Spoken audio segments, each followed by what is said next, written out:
20-year-old crowd, and most of them were over 60. They're like, oh, hey, Big Baby, that boy can sing. Like, when you got 60 years going, they call me Big Baby. I was 29 then. They're like, that boy can sing.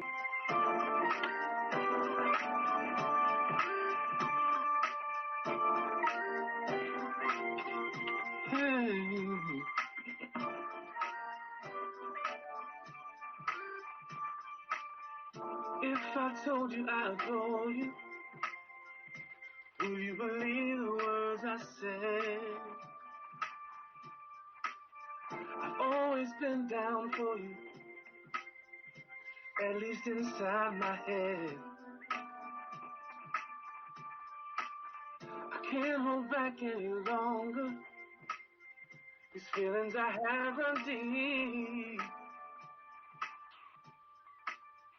It's time to put up or shut up. We both know that talk is cheap. Oh, laugh with you in the good times, cry with you through the bad times. You are my closest friend. I have known you forever. You must know that I love you. What would you do if I told you? You called me when he was cheating.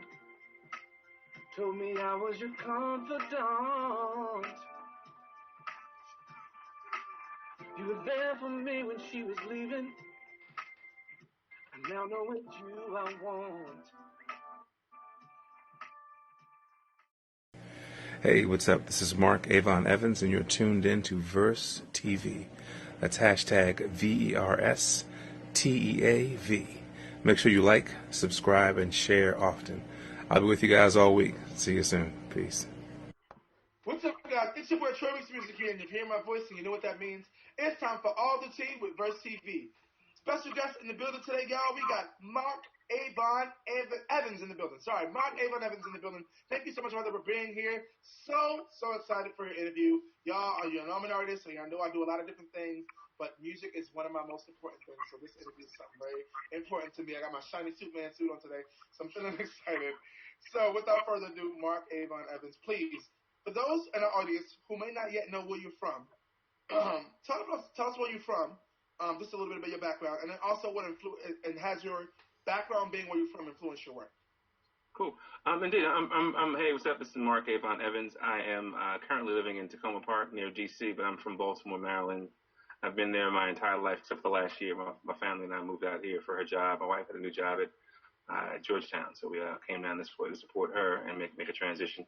But I am a native Baltimorean, man. I'm a child of music. Literally, my parents are both musicians, and as a child, I just, when you're black and blue collar, you can't afford for the kids to go to daycare when you go to rehearsal. So kids came to rehearsal and sat in the basement. And I was born in '70, so it was Tonka trucks and G.I. Joe while our parents played music in the corner. So we were so influenced by it as a kid, like singing Earth, Wind and Fire, all the covers, R&B, soul, funk that they were doing. And later, had no idea a seed was being planted. So like I think I sang in high school my senior year. I was, in the '80s, I was in a rap group. I was in a breakdance group. Whatever black kids are doing, like all the urban kids are doing in the city, during the '80s. I had the big gazelles and the wave cap and the New York fat shoelaces on patent leather Nikes. So I went to Morgan State with a desire to be a doctor. I wanted to study medicine. I wanted to be able to heal and help. That's one of the things I love to care and give and support people. But I'm also not as studious as needed to be. I didn't love school as much as it required. You can't like love medicine or people and that's not enough. Like you have to go to school. Right. What happened was when I was at Morgan State, I was studying chemistry as a pre-med. As my major was chemistry, and I during the '80s, it was like the whole Hands Across America was happening, and the choir at Morgan State sang Hands Across Morgan, and I was so in love with the choir hearing the first time, so I joined the Morgan State University Choir. I sang second bass. I'm a natural baritone.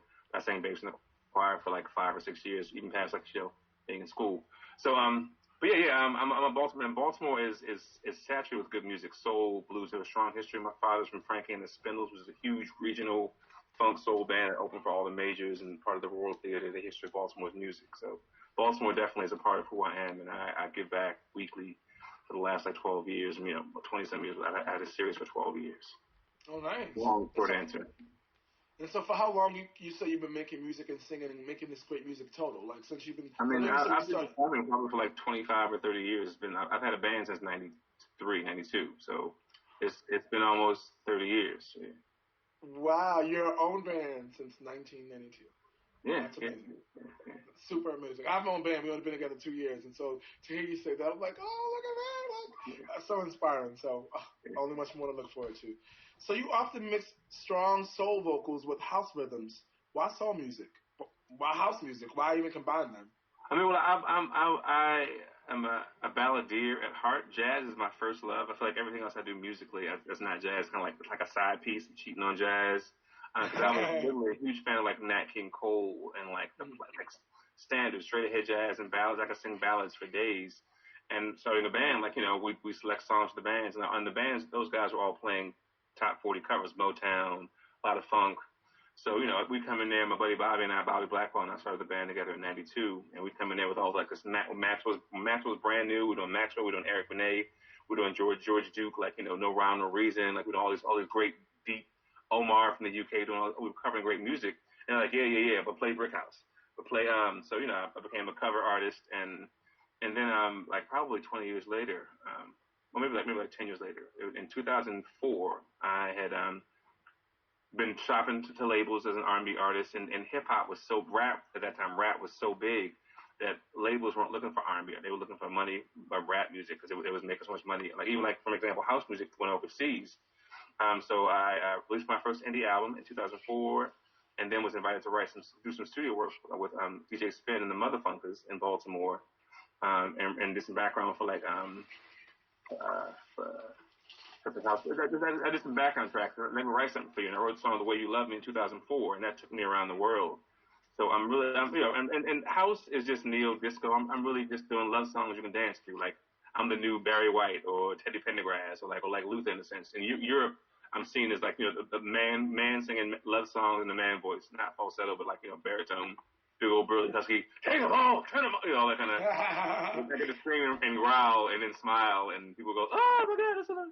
So yeah. I totally get it.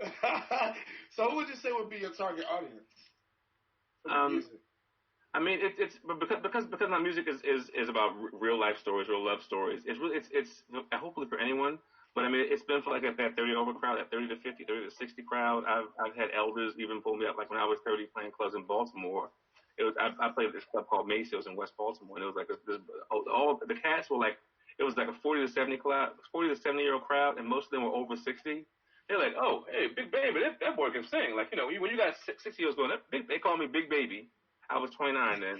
Like that boy can sing. When you got elders who say, that boy good. It felt like I had something good. So, no man, I just I'm a singer, man. I'm a singer songwriter, and I love just working into it. And it's mature crowd for sure because it's life experience stuff.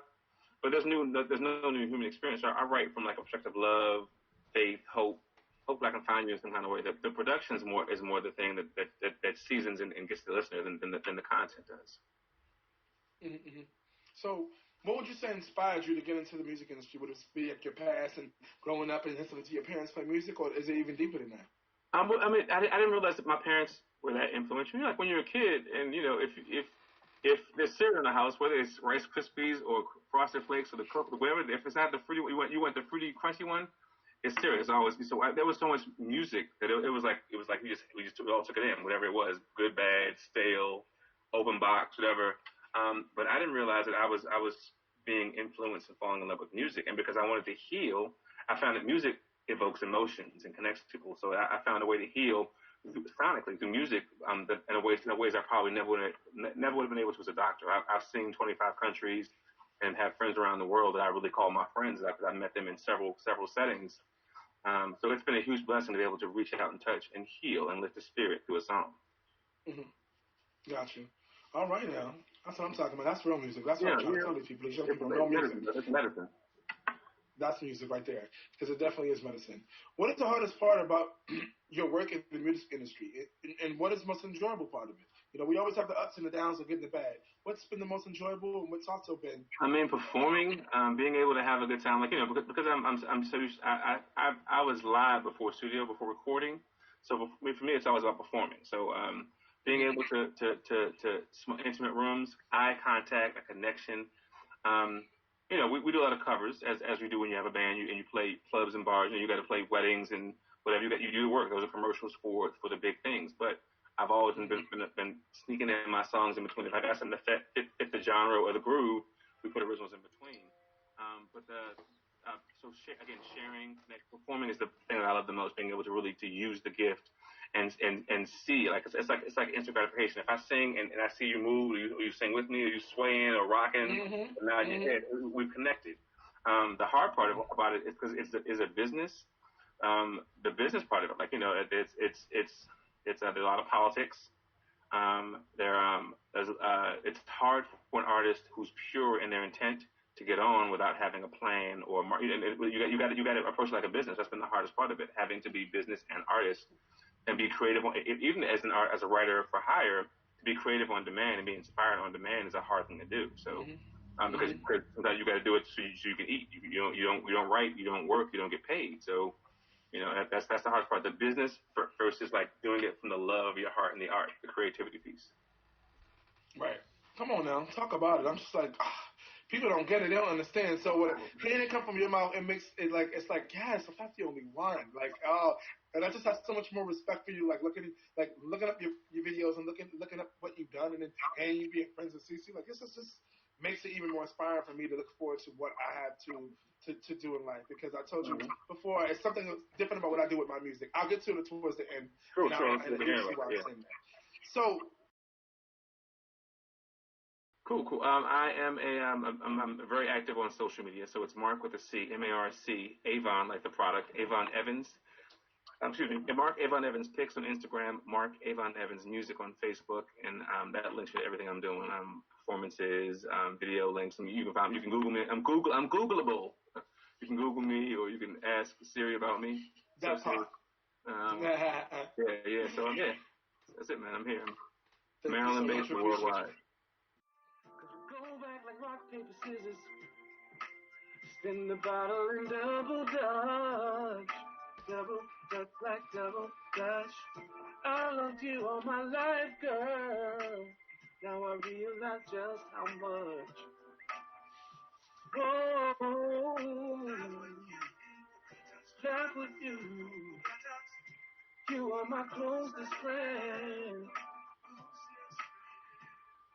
I have known you forever. You must know that I love you.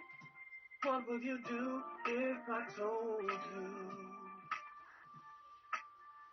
We have had our share of ups and downs, trials by fire, far too many crash and burns. I now know just what I need in life, and I know that it's you. I want to share everything that I learned. Mm-hmm.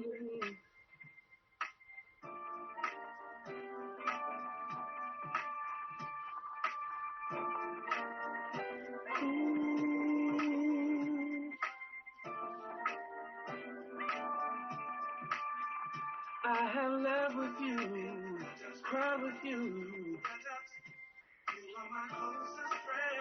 You are my closest friend. I have known you forever.